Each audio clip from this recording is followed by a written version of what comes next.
Bonjour à tous et merci d'écouter le podcast Trading Masters.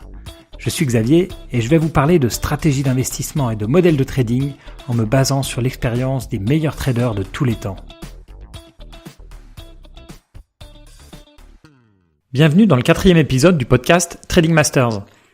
En réécoutant mon podcast précédent, je me suis dit que j'avais pas été assez concret sur la manière d'investir comme Warren Buffett. Qu'est-ce qui le rend si spécial et comment le copier ?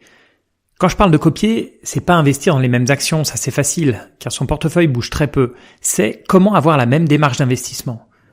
Vous le savez peut-être, mais les positions de Berkshire Hathaway, la holding de Buffett, sont publiées tous les trimestres avec 45 jours de délai, comme pour tous les autres investisseurs aux États-Unis d'ailleurs. Tout est disponible sur le site de la SEC, l'autorité de marché américaine, en regardant les formulaires 13F de la base Edgar. En analysant les positions de Berkshire, ce qui surprend le plus, c'est le faible nombre de lignes vu la taille du portefeuille. On a 45 actions pour 191 milliards de dollars. C'est très très concentré. Les 5 premières positions comptent pour 62% du portefeuille. On a Apple, Wells Fargo, Kraft, Bank of America et Coca-Cola. Je vous conseille bien sûr pas d'être aussi concentré sur si peu de titres. Mais si vous voulez battre le marché, ça ne fait aucun sens d'avoir un portefeuille de 100 lignes, d'autant plus si ce sont de grosses entreprises. Tout ce que vous allez faire, c'est plus ou moins répliquer le marché, mais sans la facilité d'utilisation et de suivi d'un ETF. Comme le dit Buffett, la diversification est une protection contre l'ignorance, mais ça fait aucun sens si vous savez ce que vous faites. Qu'est-ce que la diversification ? C'est tout simplement le fait de ne pas mettre tous ses œufs dans le même panier et de diversifier son risque. On le verra dans un prochain épisode où je vais parler de la théorie du portefeuille de Markowitz. Toutes les études montrent qu'un portefeuille de 25 à 30 valeurs est le plus efficace en termes de rapport coût-risque. Si vous ajoutez plus d'actions, le risque diminue, mais à un taux beaucoup plus faible. Bien sûr, Warren Buffett avec 45 actions est au-delà, mais ça reste extrêmement faible si vous comparez à n'importe quel fonds, même beaucoup plus petit. Et lui a un problème que vous ou moi n'avons pas, la liquidité en cas de revente. Maintenant, dans quel secteur investir ? Vous seriez peut-être tenté de vouloir copier Buffett, donc d'investir dans l'assurance, les banques, l'industrie alimentaire ou les compagnies aériennes. Mais je vais vous donner 2 raisons pour ne pas le faire. La première, c'est qu'il ne revend presque jamais ses investissements. Donc là où lui a sûrement eu un très bon point d'entrée, il est peut-être trop tard pour investir. Typiquement, sa participation dans le Washington Post ne fait plus de sens en 2018. La deuxième raison, c'est que le premier conseil de Buffett est d'investir dans ce qu'on connaît et ce qu'on comprend. C'est la raison pour laquelle il est si peu présent sur les valeurs technologiques et qu'il n'achètera jamais de Bitcoin. Mais le conseil est très bon et rappelle la devise de Peter Lynch, « Invest in what you know ». Vous êtes sûrement bien plus calé que lui sur beaucoup d'autres secteurs dans lesquels vous pourriez appliquer la même philosophie que lui. Ça peut être lié à vos passions ou à votre travail. Le fait que Buffett boive du coca ou lise les journaux tous les jours l'aide probablement à tenir ses positions Coca-Cola ou Washington Post quand le marché dévisse. De la même manière que quelqu'un qui comprend parfaitement la blockchain et convaincu de la valeur ajoutée des cryptos, va moins paniquer qu'un investisseur lambda quand le Bitcoin perd 20%. On l'a déjà vu dans l'épisode précédent, mais je vous rappelle en 2 mots la méthode de Buffett. Il cherche des valeurs sous-cotées, et on a déjà parlé des 7 critères de Benjamin Graham, et ensuite il regarde la situation concurrentielle de l'entreprise, et quel est son avantage compétitif, notamment grâce au modèle des 5 forces de porteurs. Ensuite, c'est un vrai opportuniste. On l'a déjà vu avec ses investissements dans American Express ou Goldman Sachs par exemple. Mais on peut se poser la question, comment fait-il pour investir avec un si bon timing ?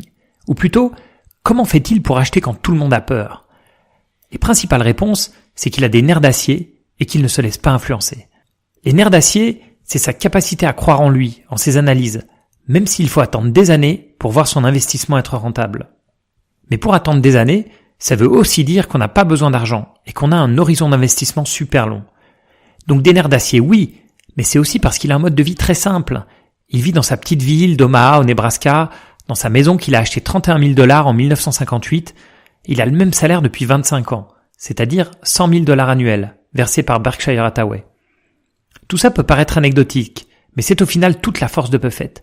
Car combien d'investisseurs peuvent tenir des positions aussi longtemps sans avoir à un moment ou à un autre besoin de liquidité ? Son autre point fort est lié au fait qu'il habite loin de New York et qu'il ne se laisse pas influencer par Wall Street et tout le bruit autour des marchés. Quand il investit $5 milliards dans Goldman Sachs en 2008, c'est au cœur de la crise quand tout le monde vend. Pour avoir vécu la crise de 2008 en étant trader à Londres, je peux vous garantir qu'il est quasi impossible de ne pas se laisser polluer par le contexte ambiant. Warren Buffett, lui, y réussit parfaitement. J'imagine que si vous écoutez ce podcast, vous êtes au-dessus du lot en termes de connaissances financières. Mais pour les particuliers, Buffett conseille une approche patrimoniale simple. 10% dans des obligations d'État à court terme et 90% dans un ETF S&P 500 à très bas coût. Lui recommande Vanguard, mais depuis, de nombreux providers offrent ce type de produit. Comme il dit lui-même, c'est pas un métier où les mecs qui ont un QI de 160 battent ceux qui ont un QI de 130. Ce que Buffett aime dans cette approche, c'est qu'elle minimise les coûts. L'ETF Vanguard sur le S&P par exemple, avec le ticker VOO, a un coût de 0,05%, 5 bips. En 2010, Buffett avait déjà indiqué qu'à sa mort, 90% de l'argent qu'il laisserait à sa femme serait placé dans un fonds répliquant l'indice S&P et 10% dans des obligations d'État, sachant qu'il va léguer la plus grosse partie à des œuvres caritatives.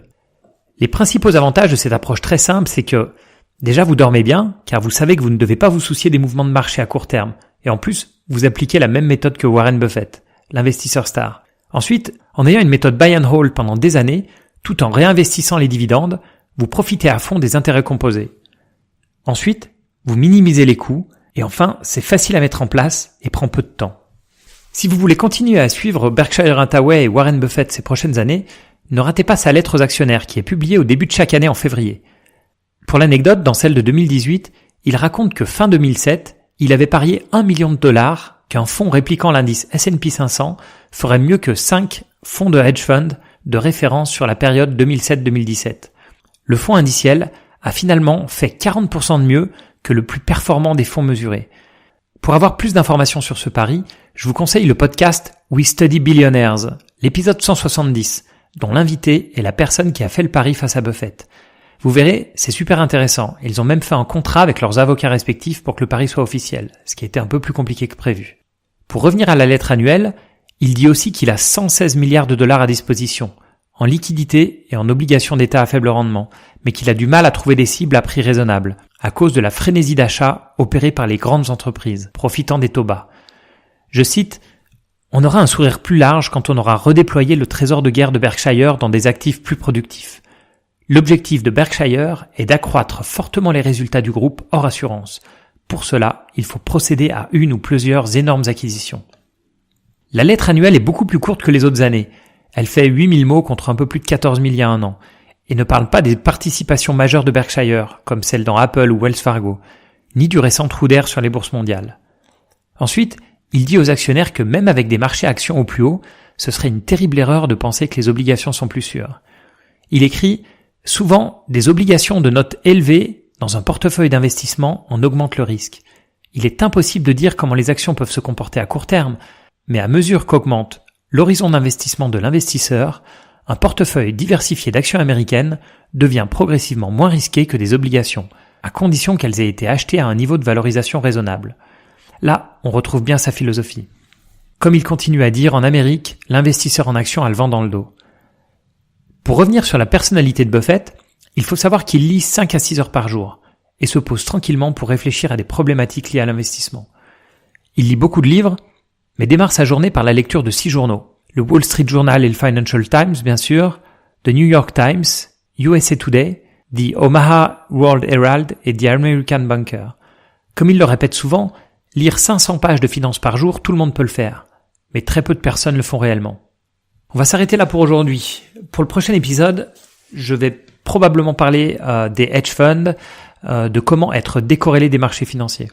J'en profite pour vous dire que ce serait super si vous pouviez me mettre une revue sur iTunes. Si ça vous a plu, n'hésitez pas à me mettre 5 étoiles.